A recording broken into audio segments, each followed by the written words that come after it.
Do you have like a framework or a system for building mission statements like this? A lot of times when I'm working with intact teams, when I start my work with an intact team, whether they're new to each other or just new to me, or they've been together for a long time, but they have challenges. The first thing I want to do is like, what is your vision statement or mission statement, whatever you want to call it, used interchangeably these days.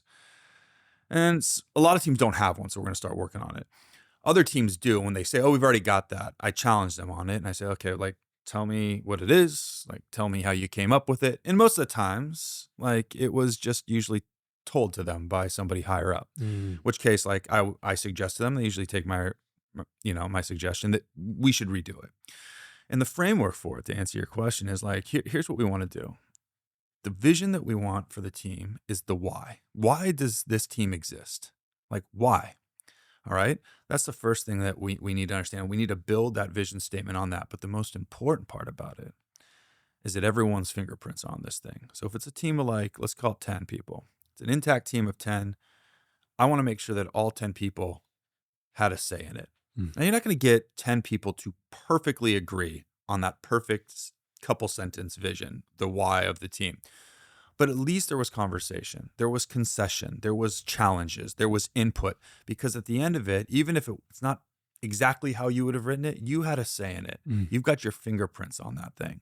So then when you get metaphorically halfway across the ocean and you're getting hit with storms and you're in those challenging places with your team, you feel that ownership because you put your fingerprints on it. So that framework, that's a really important. I can't tell them what they should write because that's for them to know. But what I will challenge them on and coach them on is to make sure that everyone had input. What if someone leaves or, they hire a new person? Will you have to redo the mission statement? That happens all the time. I wouldn't say you have to redo it. Oftentimes mission statements, depending on what you're making it for, sometimes you're making it for like the longevity of the team or the division that you're in. Other times you're making it for a single project.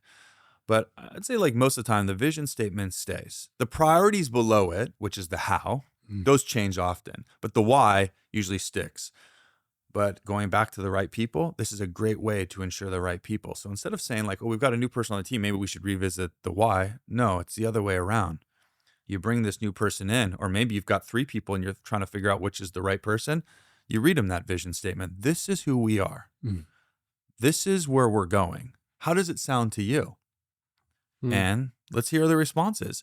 People are if they're gonna poke holes in it, I don't know about that. It's like, okay, maybe you're not the right person. You might come from the right schools, have the right background. But if there's somebody who's like, that is me, and I'll tell you why that's me, and they start to talk about their personal why and how they feel like they can bring their personal why this, okay, now you're onto something. Yeah. So that's what's really interesting about it. It's the other way around. Hey, if you enjoyed this quick clip, check out the full episode of Winning Friends linked below.